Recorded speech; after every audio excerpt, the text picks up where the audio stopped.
में उन्होंने ये कहा कि अगर आपने गुलामी करनी है, इंडिया अलायंस ने गुलामी वोट बैंक की करनी है, तो जाओ गुलामी करो वोट बैंक की, और अगर मुजरा करना है तो जाओ वोट बैंक का मुजरा करो। जब आप मुजरे की बात करते हो तो एक महिलाओं का भी अपमान है कि वो इस पद पे बैठे हुए हैं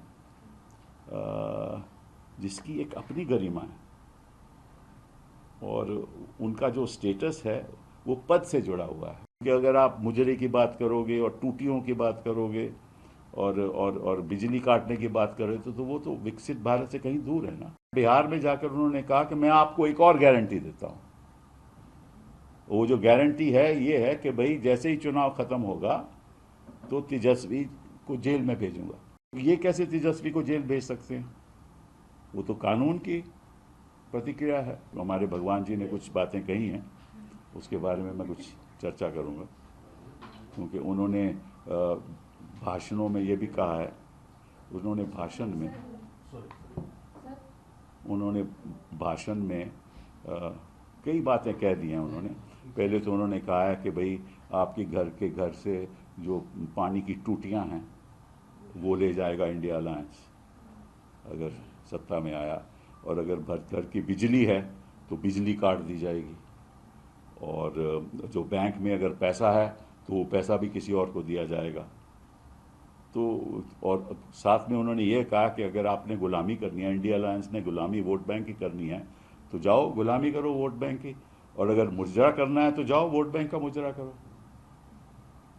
तो मैं क्या कहूँ इसके बारे में?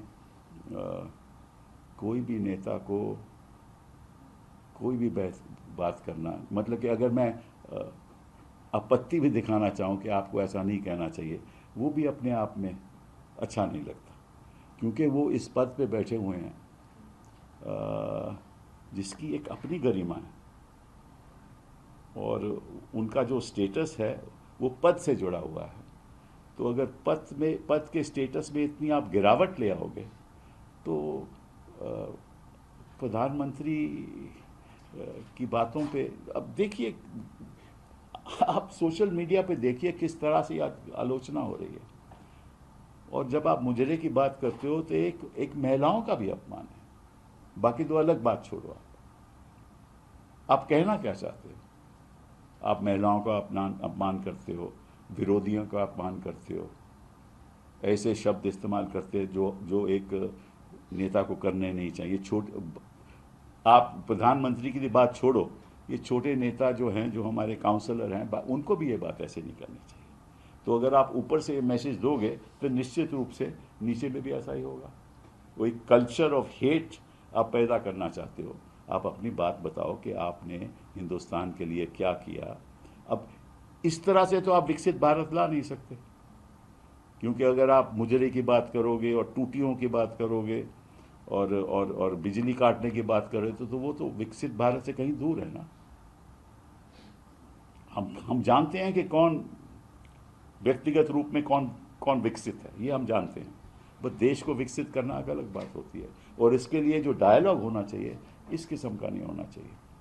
और मुझे मालूम है कि इलेक्शन कमीशन कुछ नहीं करेगी, कोई और ना इलेक्शन कमीशन करेगी, ना कोई और, ना कोई ये तो अपने आप में मैं समझता हूँ कि it is a violation of the code of conduct, the moral code of conduct, but nobody would do anything about it because they are all hand in glove. And then he has said another most serious thing. He said, मैं बिहार में जाकर उन्होंने कहा कि मैं आपको एक और गारंटी देता हूँ। वो जो गारंटी है ये है कि भाई जैसे ही चुनाव खत्म होगा तो तेजस्वी को जेल में भेजूंगा। तो ये कैसे तेजस्वी को जेल भेज सकते हैं? वो तो कानून की प्रतिक्रिया है। ये कैसे भेज सकते हैं? इसका मतलब कानून इनके इशारे से चलता है, क्योंकि इनको पता है कि जैसे ही चुनाव खत्म होगा इनको जेल जाना पड़ेगा। तो इनको कैसे पता? तो अगर इन्वेस्टिगेटिंग एजेंसीज इनके इशारे, जो मैं कितने दिनों से कह रहा हूं, चाहे वो पीएमएलए हो चाहे कोई और इन्वेस्टिगेटिंग, इनके इशारे से चलता है।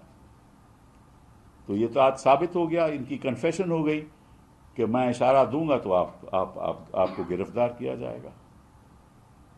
तो ये हमारी जो लोकतंत्र की व्यवस्था है, ये क्या, किस स्तर तक इसमें गिरावट आ चुकी है। और अगर आप सब चुप रहोगे, आपके चैनल्स चुप रहेंगे, देश की जनता चुप रहेगी, नागरिक चुप रहेंगे, और अगर कोर्ट्स नहीं कुछ करेंगे, तो देश का होगा क्या, देश के भविष्य का होगा क्या। हम उस बात से चिंतित हैं।